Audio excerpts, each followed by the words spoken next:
Howdy everybody, Tom from Love It Amps here. Hopefully I got the camera pointed in the right direction. Sometimes I do this wrong and then when I post it, the video, the bottom and the top of the video get cut off. So anyways, hopefully I'm doing it right. Today on the bench we got a little 71 Fender Champ. I'm using this amp as just for a demonstration. This is my personal amp. It does work. I did pick it up a couple weeks ago, so I haven't really gone through it. So you'll see some like some cheese in there. I'm not really sure what's going on, but for purposes of demonstrating the bias video, I want to show you.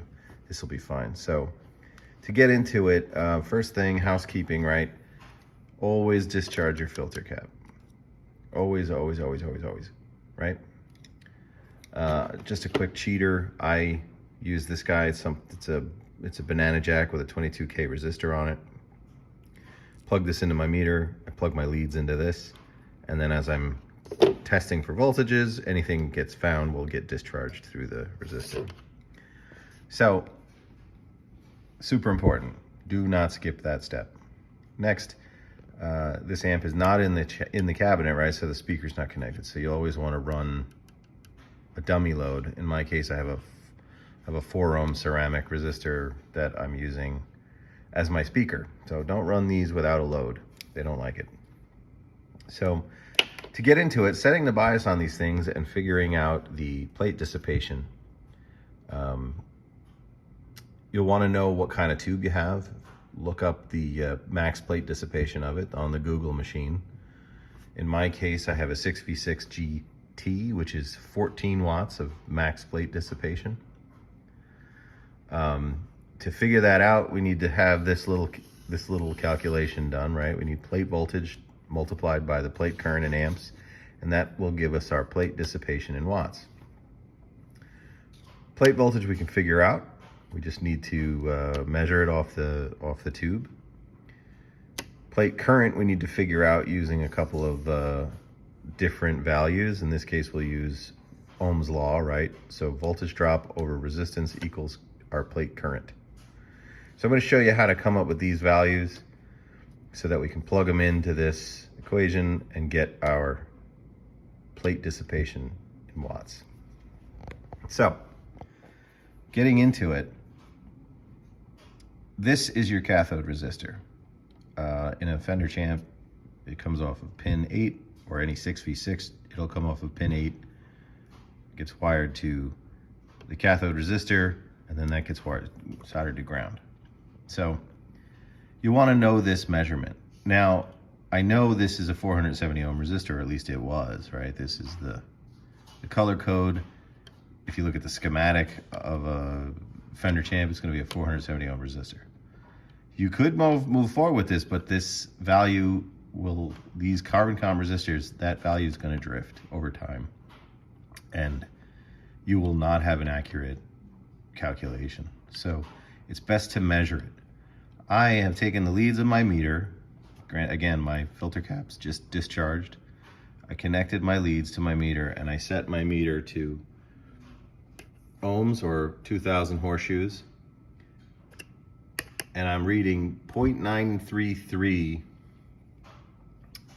ohms, 933 ohms on this 470 ohm resistor. So that just goes to show you right away that this guy is way out of spec. So I wrote down my value. The resistor is 933 ohms, like that. That's a horseshoe. I drew my best. We've got this part of the equation. Next, we just need to figure out voltage drop. So leaving your leads in the exact same spot, you switch your meter over to volts, DC, and flip your amp on. The amp will come on. You'll see when the current starts to, when the tube starts to warm up, you'll see this value start to climb. So you're going to want to run this thing for a little bit just to warm up, make sure that it's that you're getting an accurate number. So we're going to give it a few seconds to heat up.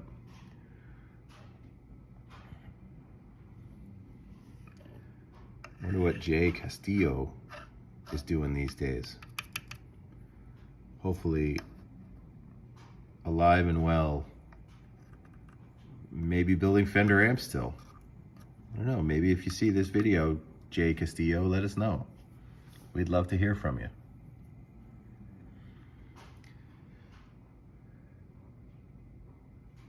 So we've stabilized around 33 volts, 33.1. So we'll write down our voltage drop across the cathode resistor is 33.1 volts.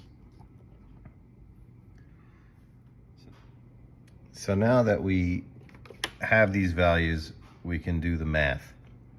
So I've gone ahead and done this. So we take 33.1 and we divide it by our resistance of 933, and we get 0.03547 amps. This is our plate current. So if you know, most of the time this is measured in milliamps, so you would just shift this over 3 decimal points. So we'd end up with 35.4 milliamps. So the next step of this is, now that we know our plate current, we need to figure out what our plate voltage is. So we're gonna shut the amp down. We're gonna drain our filter capacitors. We're gonna shift our meter leads over to pin 8 and pin 3. That's the cathode and the plate of the 6v6. Okay, we've shifted things around. We're gonna switch the meter over to, it's still on volts. So we'll switch the amp back on. You're gonna see the voltage spike. And then as the heaters warm up and the tubes warm up, the voltage will settle down. So we're gonna, again, give this a little bit of time to stabilize before we really take a measurement. There's some goofy stuff going on here. Somebody removed the 68K resistors and put them here and just wired this across. I wonder if there was something going on in here. This also seems to be like some rosin built up from soldering it. I'm not quite sure if what the story is. Somebody was in here tinkering around, or anyways. So we've stabilized at 390, 391. We'll call it 390. So we'll write that down. 390 volts for our plate voltage. So doing this equation, right, we need 390 volts times our plate current in amps, which was 0.035. And that will give us our plate dissipation. So we did the math. We ended up with 13.65 watts. Now, this being a 6v6 GT, our max plate dissipation on that tube is 14 watts. This sucker is hot, right? Likely because it hasn't been biased in a very long time. Now, this is a Class A cathode bias amp, so they say 90% of max plate dissipation is safe. So we are exceeding that in this case, right?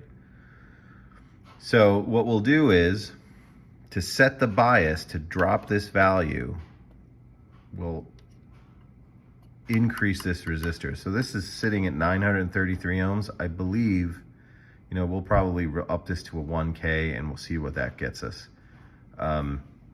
If you have a resistor substitution box or just a couple of 5 watt ceramic resistors kicking around, it might be helpful to you to plug and play. So anyways, that is the basics of it. Hopefully it was helpful. Setting the bias on these things is a cool thing to understand. You can use the, like the Tube Master, the Bias Master 2000, or various probes that exist out there this is an old school, just math, do the math kind of way of doing it. So there's some great calculators out there to help with this. Weber bias calculators out there. You can plug in all the values and it'll give you information based on those values. Also, I want to talk about a little bit. I got a new Love It Amps Fezzik model coming out soon.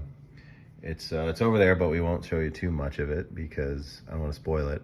I'm super excited about it. It's going to be awesome, and I can't wait to show it to you guys. Getting parts these days has been a little bit of a struggle, but whatever. Well, it is what it is, right? The world doesn't revolve around amps or us or me or anybody else. So I hope this video was helpful. And I hope you'll be able to use this information to figure out your own amp. This is a good way to do it. You can do this same sort of procedure using the output transformer resistance and the voltage drop across from the plate to the rectifier tube. This way I think is a little easier, a little safer. So hopefully this worked out for you. Hopefully this helps.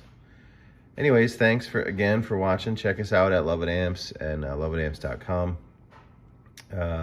Stay well and talk to you soon.